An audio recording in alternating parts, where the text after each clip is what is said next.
Ang kwento ni Tomby. Ang kwentong ito ay hango sa totoong buhay.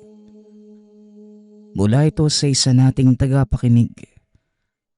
Karanasan ito ni Julio. Walang eksaktong taon. Probinsya ng Sorsogon. Lumaki si Julio na tinitingala ang tiyahin dahil sa kahusayan nito pagdating sa panggagamot. Nalulunasan ang anumang karamdaman, barang, kulam, biktima ng aswang, palipad hangin at iba pa. Sa lugar nila, tahanan ang dinadagsa ng mga nangangailangan ng gamot. Si Tia Valencia, ang tipo ng tao na hindi nagpapabayad kaya't marami ang lumalapit. Ang pamamaraan ni Tia Valencia ay nakadepende sa karamdaman ng biktima. Kung barang din ang gagamitin para lunasan. Gayon din sa kulam, tigalpo, palipad hangin at iba pa. Subalit mas kinakasabi kang masaksihan ni Julio ang usapin sa aswang. Ilan na rin ang lumapit sa tiyahin para magpagamot ng yanggaw. Kaso nga lang, kapag ito na ang tatrabahuhin, hindi hinahayaan ang sino man na makakita. Naglalaro sa isipan ng binata kung ano ang ginagawa ng tiyahin sa tagong silid. Gayunpaman, hindi nag-usisa dahil alam ng binata na balang araw ibabahagi rin ng tiyahin ang lahat ng kaalaman. Minsan na rin napag-usapan na siya ang susunod sa yapak nito. Isang araw, habang naghihintay ng halamang gamot, dumating ang pasyente. Mag-isa lamang ito at bumagsak sa bakuran. Dali-daling tinawag ang tiyahin. Inasikaso kagad dahil malubha ang kalagayan nito. Nagtamo ng sugat sa iba't ibang bahagi ng katawan. Naglatag ito ng samut-saring dahon. Dinikdik. Itinapon sa sugat at ang katas naman ay pinainom. Hinipan ng orasyon ang langis. Isinaboy sa pasyente. Itinali ito sa higaan. Siniguradong hindi makakawala. Tumabi muna sila. Pinanonood ang magiging reaksyon ng binigay na unang lunas. Hindi naglaon. Unti-unti itong nagkamalay. Nagwala. Base sa kilos. Para bang rabis ang tumama. Naging tila mabangis na hayop ito. Naglalaway. Nagwawala. Nang mapigtas ang tali sa binte. Pinukaw ni Julio ang pansin ng tiyahin. Tiya, makakawala na yan. Kumilos na po kayo. Wika ni Julio. Hayaan mo muna siyang magwala, iho. Titigil din yan. Mabuti pang ituloy mo ang naiwang trabaho. Ako nang bahala dito. Wala na rin naman akong iuutos. Tugon ni Tia Valencia. Sumunod si Julio kahit nais pang manatili para masaksihan ang mga mangyayari. Gayunpaman, hindi mapakali habang pinapakinggan ang ingay sa loob. Nag-aalala sa magaganap dahil ang pasyente ngayon marahas ang pagkilos. Kahit sabihin pang marunong si Tia Valencia sa paglunas sa ganitong karamdaman, hindi maiwasang mag-alala sa mga posibilidad. Nagmamadali pa ang binata sa pagbalik. Ngunit nang kakatok na sana sa loob, nadinig ang usapan sa loob. Nagkita rin tayo sa wakas, Valencia. Ilang taon na akong naglalakbay. Kung sino-sino ang biniktima sa layo na mahanap ang kinalalagyan mo. Sa wakas, nagtagpo na rin tayo. Wika ng babaeng nakasapi. Alam mo, hanggang ngayon pala, ginagamit mo pa rin ang pagiging aswang at sumang mo. Mabuti naman at nakakaya mong pagsabayin. Hindi ba't may kaakibat na parusa kapag nagkamali? Sana handa ka kapag nangyari yon. At kahit sino pa ang sapian mo, hinding-hindi ko makakalimutan ang boses na yan. Bebang! Tugon ni Tia Valencia. Katahimikan ang saglit na mayani. Hindi naglaon. Nagpatuloy ang usapan. Huwag mong ibahin ang usapan, Valencia. Huwag mong sabihing nakalimot ka na. Gusto mo bang ipaalala ko ang mga nangyari? Ako lang naman ang binawian mo ng karapatan na mabigyan ng mutya ni Maestro. Masyado ka kasing pabida. Makasarili ka. Wika ni Aling Bebang. Hindi ko nakasalanan kung ako ang pinili ni Maestro na magmana ng kanyang mutya. Isa lang ang ibig sabihin nun. Mas marunong ako kaysa sayo. Maliit na bagay lang yon, pero pinapalaki mo. Tugon ni Tia Valencia.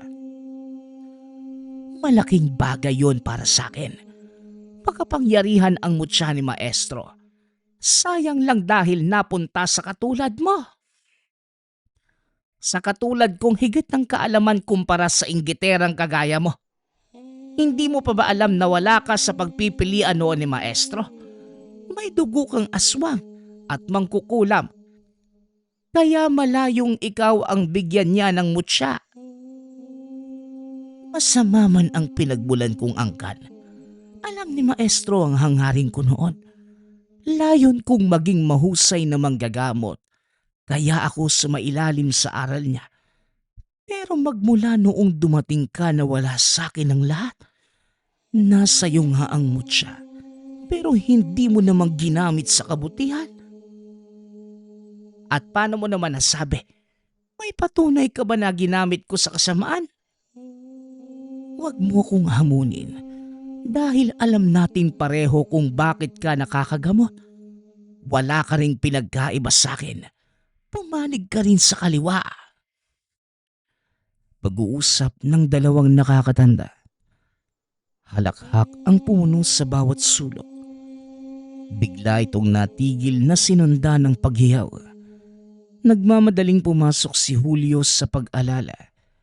Laking gulat nang maabutan ang tiyahin. Laking gulat nang maabutan ang tiyahin na nakatitig lamang sa pasyente. Nagtamo ito ng maraming saksak. Wala na ring buhay. Hindi nakakilos ang binata. Pinoproseso pa ng isipan ang mga nangyari. At nang magsalita ang tiyahin, sumunod ito sa bawat utos. Matapos mag-orasyon, ibinalot ang katawan ng pasyente at saka kinarga ng kariton. Hinila papunta sa malayo. Pinaanod sa sapa. Nagliliyab itong hinatid ng tanaw. Matapos yun, nagbago ang kilos ni Tia Valencia. Tumigil ito sa panggagamot. Isinarado ang silid tanggapan. Panay tanong si Julio ngunit hindi na sumasagot ang tiyahin. Isang araw, nagulat na lamang siya nang turuan siya nito. Mula sa panggagamot, orasyon, ritual, dasal at iba pa. Nagbigay din ito ng bato na kung tawagin ay mutya. Walang binanggit na eksaktong pangalan. Basta ang sinabi, mutya. Masyadong mabilis ang mga pangyayari na hindi nabigyan ng pagkakataon ang binata na magtanong. Lumipas ang mga araw. Bigla na lang nawala si Tia Valencia. Inakalang nasa bayan lamang ito ngunit dumaan ang ilang linggo. Hindi na ito bumalik. Wala nang balita hanggang sa mahabang panahon ng lumipas. Hinanap subalit walang bakas mula sa tiyahin. Pati kaanak, kakilala o kaibigan. Walang nakakaalam kung nasaan. Hinalungkat ang mga gamit ngunit ganun pa din. Walang iniwan na pwedeng magturo sa kinalalagyan nito. Naguguluhan ang binata kung ano ang ibig sabihin ng biglang paglisan, ni hindi man lamang nakapagpaalam. Sa pagpapatuloy ng buhay, inaasahan pa rin ni Julio na babalik ang tiyahin. Gaano mang katagal, handa itong maghintay. Sa kabilang banda, ang binata ang pumalit sa pwesto ni Tia Valencia bilang manggagamot ng baryo. Maraming lumapit dahil nagawa ng binata na pantayan ang galing ng tiyahin. Sa tulong ng aral nito, lahat ng karamdaman nalulunasan. Hanggang sa isang hapon, tapos na sana ang oras sa panggagamot. Ngunit meron pang dumating. Ang sabi ng kasama, bigla na lamang itong nanghina. Maraming reklamo at maraming masakit sa katawan. Nang suriin ito ni Julio, kumpirmadong kulam ang dumapo na kung tawagin ay sumang. Isang uri ng kulam na kayang sumapi ang mangkukulam sa katawan ng biktima. Pahihirapan, makakaramdam ng samut-saring sakit na kahit sa larangan ng medisina, hindi kayang ipaliwanag. Didirekta sa kaloob-looban ang sumpa. Unti-unting sisirain ang kalusugan. Hindi tatantanan hanggang sa malagutan ng hininga. Pinahiga ni Julio ang pasyente. Kasalukuyan itong walang malay kaya sinamantala ang pagkakataon na magsagawa ng ritual. Sa pagdiin ng daliri sa tagiliran, na lamang hindi na gumagana ang atay at iba pang parte sa loob. Delikado na rin ang lagay ng puso na anumang oras pwedeng tumigil sa pagtibok. Napailing na lamang ang binata dahil may tagal lamang ang sumang. Kapag lilipas ang mahabang panahon, malaki ang tsansa na hindi na maaagapan. Sa tansya ni Julio, buwan na magmula nang tumama ang kulam. At upang malinawan at maging handa ang pamilya, kinausap niya ito at pinaliwanag. Sa kabutihang palad, napanatag ang loob ni Julio nang tumugon ito na anuman ang mangyari ay tatanggapin. Inilabas ng binata ang libreta, nagsindi ng kandila, nagsisimulan na ang pagbasa. Bumalik sa uliratang pasyente. Masama ang titig sa kanya. Nandura pa sa mukha sabay halakhak. Mula sa bibig nito, boses ng babae ang namutawi. Inalala ni Julio ang nangyari dati ngunit hindi ito boses ng nakausap ni Tia Valencia noon. Binatang manggagamot ang umaasang malulunasan ang kalagayan ng pasyenteng ito. Iho, ako na mismo ang magsasabing sumuko ka na lang at hayaan mo na lang mabulok ang katawang ito. Alam kong alam mo na wala kang pag-asa pa, hindi ba? Tanong ng nakasapi. Sino ka? Ano bang kasalanan ng binatang to para kulamin mo? Tanong ni Julio. Kailangan bang magkasala muna? Pwede namang katuwaan, hindi ba? Muling wika ng nakasapi. Napabuntong hininga si Julio. Nagpipigil dahil alam niyang sinusubukan lamang siya. Habang panay ito sa pagsasalita, inihanda ng binata ang libreta. Tinuloy ang pagbasa ng dasal. Naudlot ang pagdaldal ng mangkukulam. Napalitan ng pagdaing. Inakala ni Julio na tumalab na. Ngunit laking gulat nang lumipad ang nakatirik na kandila. Tumama ito sa mukha ng binata. Lumakas ang halakhak ng mangkukulam. Nang masagad na ang pasensya, pinakitaan ito ng kalupitan. Nagbigkas na mga orasyon na itinuro ng tiyahin. Ito lamang ang naging kahinaan ng mangkukulam. Matapos madinig, nagmamadaling kumalas sa pagkakasapi. Ngunit hindi ito nangangahulugan na nakatakas na ito. Nakawala man sa katawan ng pasyente, magdurusa ito na matinding karamdaman. Sa madaling salita, babalik dito ang ginawa sa biktima. Nang balingan ang pasyente, naglapat ng dasal upang bumalik sa ulirat. Binigyan ng paunang lunas, hinayaan itong makauwi pagkatapos. Kumalas na ang sumpa ng sumang. Ngunit nilinaw muli ng binata na ang napinsalang katawan sa loob kinakailangang ipatingin sa eksperto. Ng mga sumunod na araw, isa na namang pasyente ang kinulam. Ang uri na ginamit ay panagano, kung saan magagawang impluwensyahan o kontrolin ng mangkukulam ang isipan ng biktima. Magdudulot ito ng pagkabaliw, pagkawala sa sarili, matinding takot, bangungot o hindi kaya'y maging sunod-sunuran o alipin sa mangkukulam.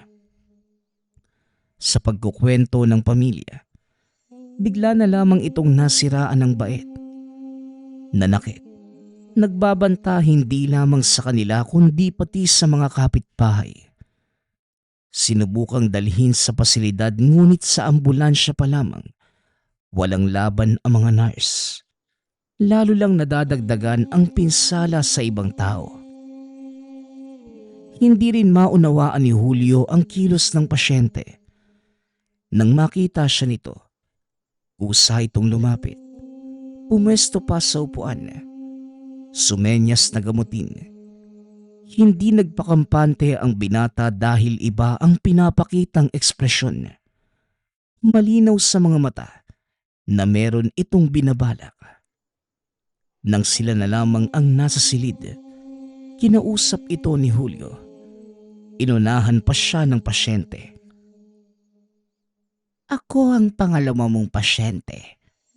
Kung kulam ang pag-uusapan, hindi ba? Gamutin mo na ako para 5 na lamang ang kulang. Napakunot ang noo ni Julio. Maliban sa pagtataka sa sinabi nito, hindi tugma ang boses. Boses matanda ang nadinig mula rito. Mangkukulam ba ang kausap ko? Ano ang ibig mong sabihin na 5 na lang ang kulang? Tanong ng binata. Hindi ko sasabihin kung sino ang kausap mo, pero ang sinasabi ko, totoo. Pagkatapos ko, 5 na lamang ang kulang dahil 7 dapat eh. Kapag nakumpleto mo na ang 7 pasyente, mauunawaan mo kung para saan ang mutya na iniwan sa'yo ng tiyahin mong manggagamot. Tugon ng pasyente. Napatitig si Julio. Makaraan ng ilang sandali, sinimula ng pakikipagtuos sa mangkukulam. Hindi makapaniwala nang tumingin lamang ang pasyente. Hinayaan siyang gawin ang mga dapat gawin. Walang reaksyon ng lipatan ng orasyon at gamot. Naging madali ang proseso. Makalipas ang ilang sandali ay nagbalik sa ulirat. Wala nang sumpa sa katawan. Habang hinahatid ito ng tanaw sa pag-alis, tumatak sa isipan ni Julio ang huling sinabi nito. Hindi maiwasang kabahan sa mga nangyari. Pagsapit ng umaga, isa na namang pasyente ang dinala sa tahanan. Ngunit nang sandaling naipasok sa silid tanggapan, binawian ito ng buhay. Sinubukang agapan subalit huli na ang lahat. Nang suriin, pamahikan ang dumapo. Isang uri ng kulam na gumagamit ng personal na bagay ng biktima, katulad ng buhok, kuko o damit. Sa pamamagitan ng isa sa gawang sumpa, magdudulot na malubhang karamdaman, kamalasan, panghihina at kamatayan. Ilang araw lamang ang iindahin malalagutan ng hininga ang biktima. Isa sa pinakamahirap gamutin dahil may direktang koneksyon ang sumpa sa katawan at kaluluwa ng tao. Dahil wala na itong buhay, dinasalan na lamang at saka sinabihan ang pamilya na ipalibing kagad. Ilang oras ang lumipas, meron na namang dumating. Kulam pa rin. Ang uri naman ng kulam ay manugpaktol. Gumagamit ng manika, papel, o bagay na kawig ng katawan ng tao bilang kasangkapan sa kulam. Sa pamamagitan ng pagpako, pagtusok, o pagsunog sa ginawang representasyon ng biktima, direktang maaapektuhan ang katawan ng taong isinumpa. Napinsala ng husto ang binti ng pasyente. Puno ng bakas ng pagtutusok.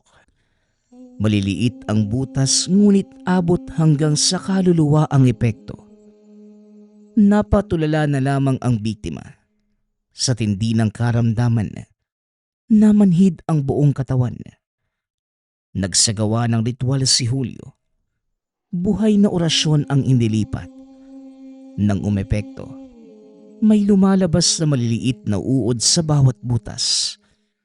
Pagkatapos ng ritual, naubos na din ang mga insekto at ang mga sugat ay unti-unti nang natuyo ang nana. Makaraan ng ilang oras, bumuti ang kalagayan ng pasyente. Nang pwede na ay hinayaan itong makauwi.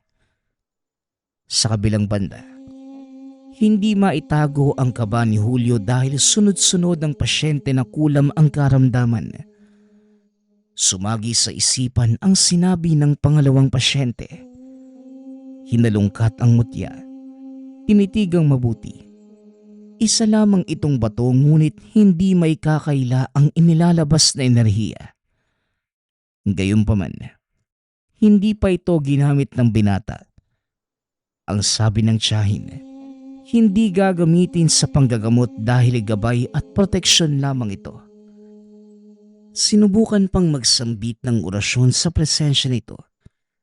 Subalit walang nangyari.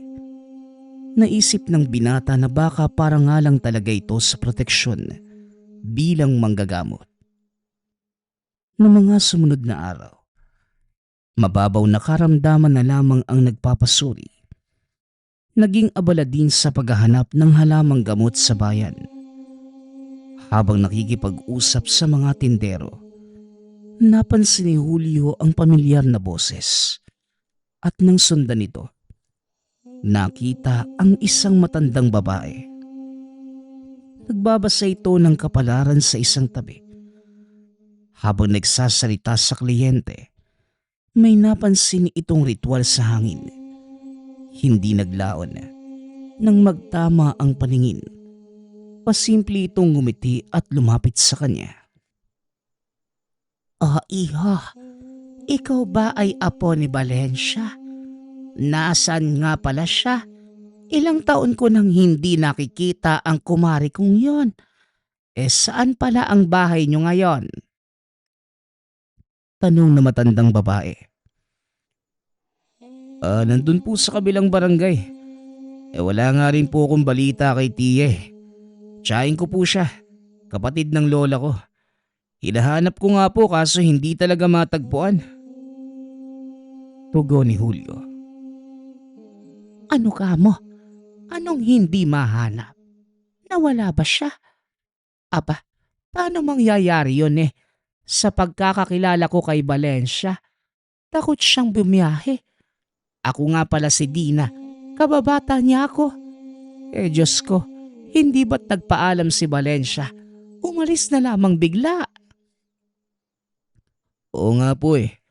Wala talaga ako ideya kung saan siya nagpunta. Kung kani-kanino na ako nagtanong pero walang nakakaalam eh. Humaba pa ang usapan ng dalawa. Nangako si Aling Dina na tutulong sa paghahanap sa tiyahin. Makatotohanan naman ang salita nito. Mararamdaman na totoo ang pinapakitang emosyon. Subalit binabagabag ang binata sa boses nito. Para kasing nadinig na dati at masama ang kutob.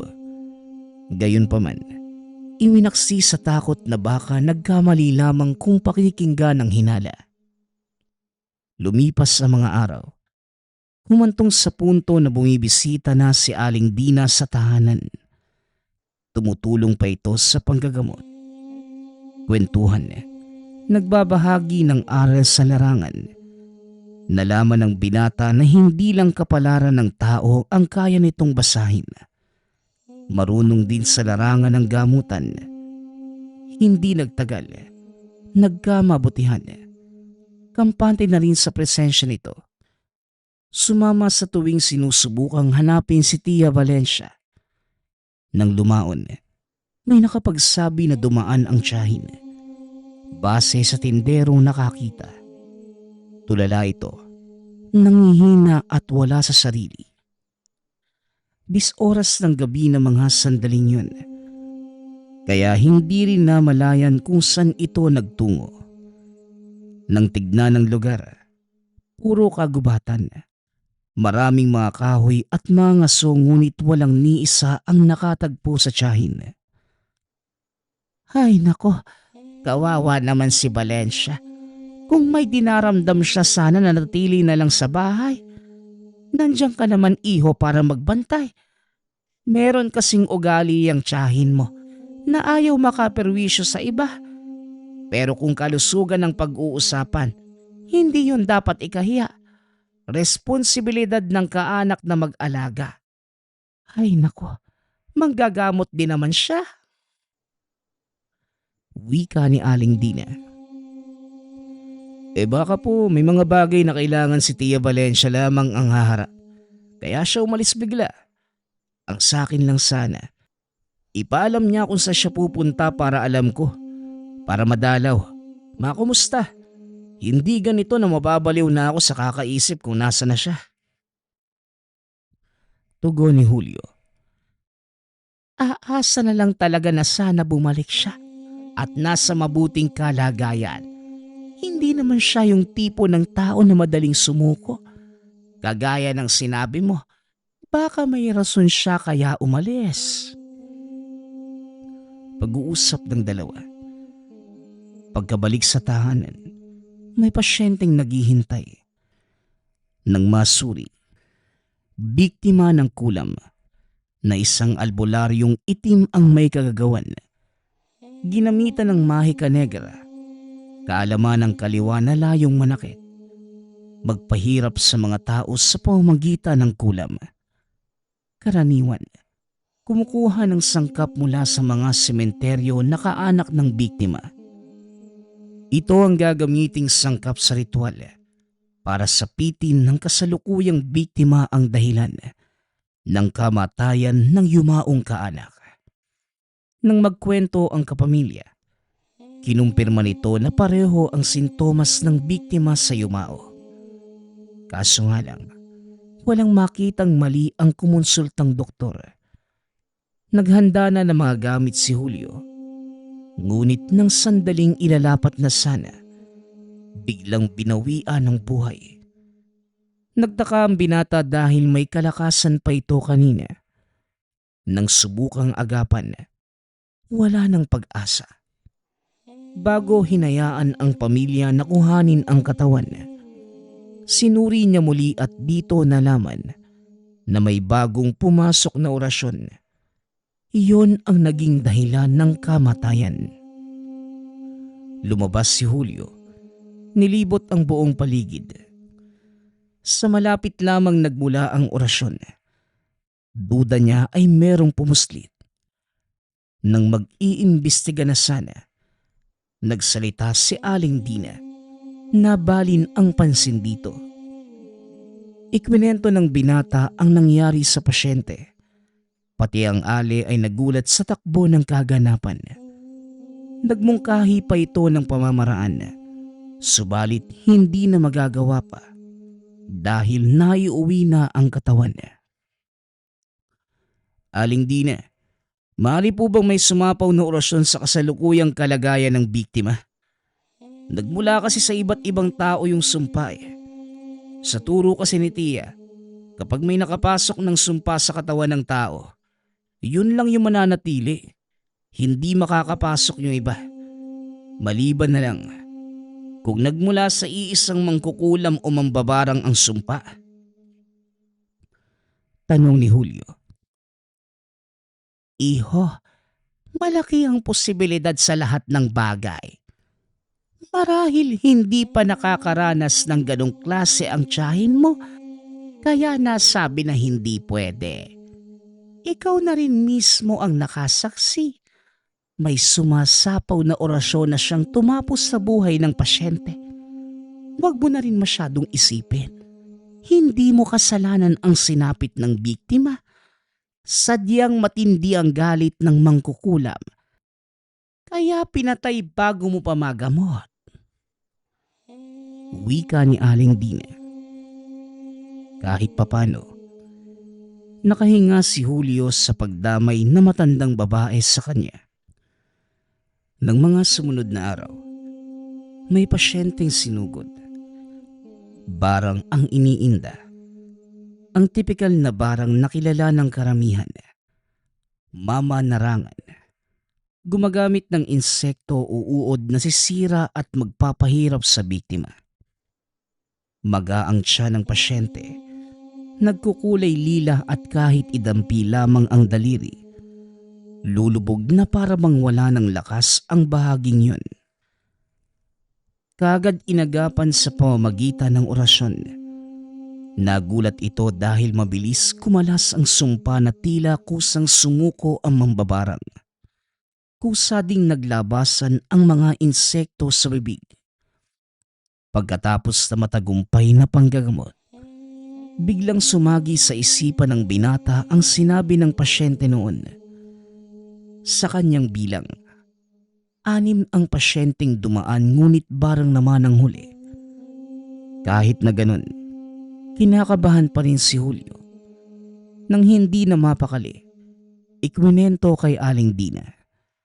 Nang sandaling nabanggit ang mutya, napatitig ito sabay hiling na makita. Nakita ko rin yung mutya na madalas ikwento ni Valencia dati. Makapangyarihan ang mutsyang ito. Proteksyon at kayang ilaban sa anumang klase ng barang at kulam. Pagmamay-ari ng maestro niya noong nag-aaral pa lamang sa larangan. Wala akong alam dyan, iho. Manggagamot din ako, pero wala akong ganyang gamit. Huwag kang mag-alala. Magtatanong-tanong ako baka sakaling may makuhang impormasyon. Huwag ka nang masyadong mag-isip. Makakasira lamang yan ang kalusugan. Wika ni Aling Dina. Sabay balik ng mutya. Tinapik siya ng 3 beses sa balikat.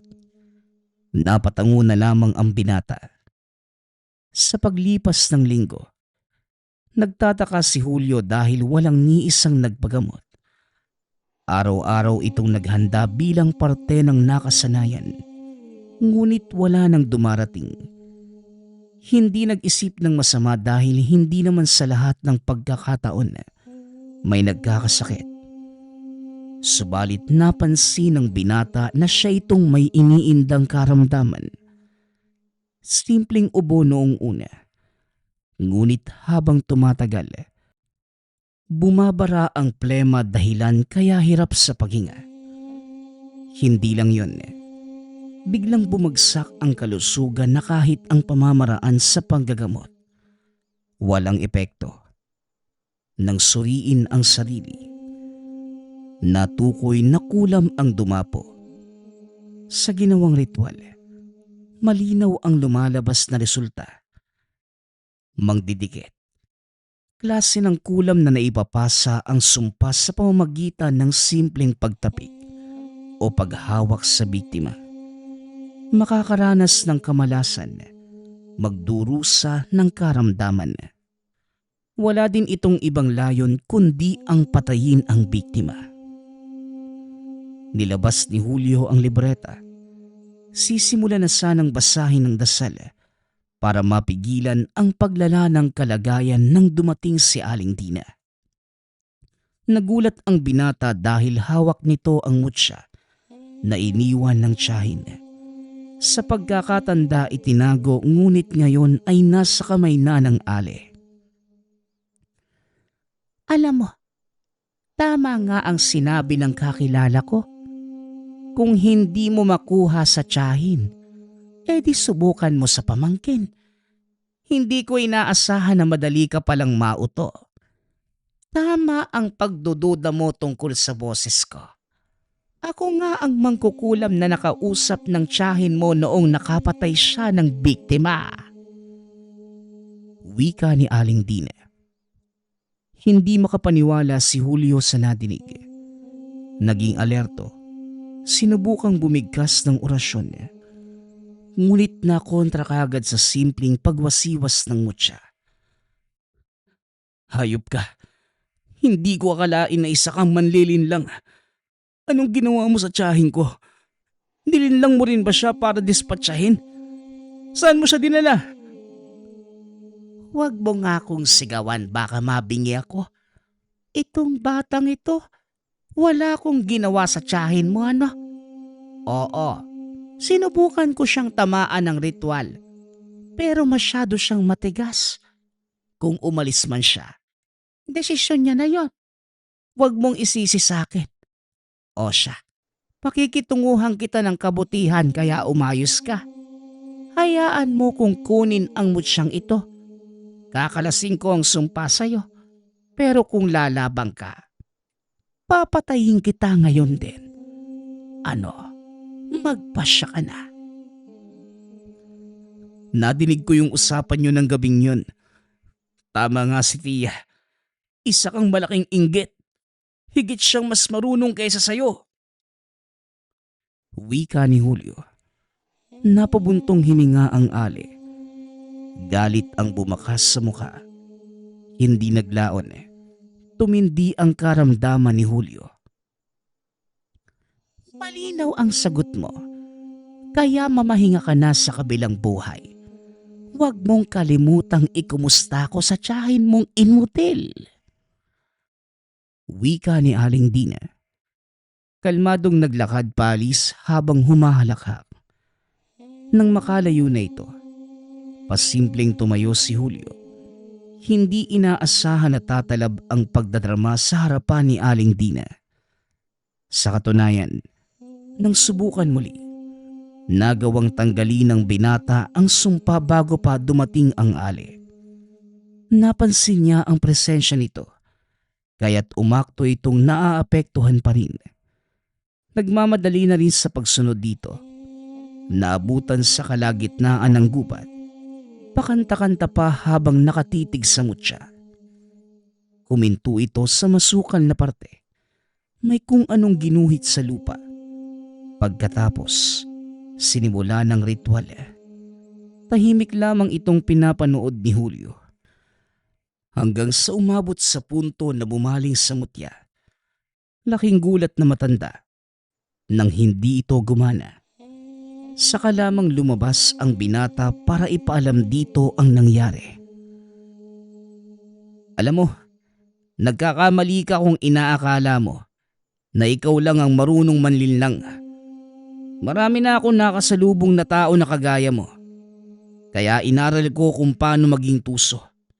Hindi naman pala mahirap eh. Nagawa nga kitang linlangin. Anong pakiramdam na bumalik sa'yo ang kasamaan mo? Aling bebang.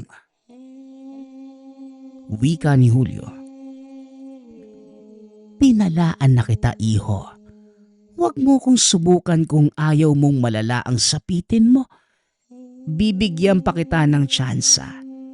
Akin na ang mutya. Huwag mong akuin yan dahil mutya yan mula sa kaliwa. Ang layo niyan ay pagtibayin ang kulam at barang. Isa kang manggagamot kaya hindi mo rin magagamit. Tugon ni Aling Dina. Sa sinabi nito, ngayon lang naunawaan ni Julio ang kakayahan ng tiyahin. Sa mutya pala nagmula ang lakas para kontrahin ang barang gamit ang barang. ang kulam gamit ang kulam, at iba pa. Gayunpaman, kahit namula ito sa kaliwa, hindi alintana ng binata dahil para sa kanya, malaki pa rin ang naitutulong ng mutya sa tiyahin sa larangan ng panggagamot. Inilabas nito ang mutya. Sinimulang paulanan ng orasyon ng matanda. Hindi ito nakailag dahil mutya na mismo ang humahagupit. Para itong kandila na unti-unting natunaw. Biglang nanlumo at bumagsak. Hindi na makakilos. Muling nagbigkas ng dasal para sirain ang natitirang bisa ng taglay nito bilang mangkukulam. Matapos yun, iniwanan sa kalagitnaan ng gubat. Napailing na lamang si Julio. Tama ang sinabi ng pasyente noong araw. Kaso hindi inaasahan na may kasamang barang at ang pampitong biktima ay walang iba, kundi siya. Mabuti na lamang ay nagawang agapan ang lahat sa tulong ng mutya. Tinitigang mabuti ang maliit na bato. Hindi na iwasang magpasalamat sa tulong. Lumipas ang panahon. Tuloy pa rin sa panggagamot ang binata. Naging maingat sa bawat taong makakasalamuha upang hindi na maulit ang nangyari sa kanila ni Aling Dina o ni Aling Bebang. Sa kabutihang palad maayos ang lahat. Gayunpaman, hindi pa rin nawala ng pag-asa sa paghahangad na makabalik si Tia Valencia. Kapag nagkakaroon ng bakanting oras, hinahanap niya ito. Ngunit ganun pa rin ang nangyari. Hindi na ito natagpuan. Dinulog na rin sa otoridad ngunit kahit ang nakakataas na opisyal, walang mahagilap. Hanggang sa dumaan ng taon, dekada, at tumanda na lamang si Julio, wala pa rin naging balita tungkol sa tiyahin. Kahit na ganun, umaasa pa rin na balang araw, uuwi ito sa kanilang tahanan. Habang hinihintay, hawak-hawak ang mutya na tanging iniwan nitong alaala. Nagpapasalamat nga pala ako sa lahat ng sumusuporta sa ating channel.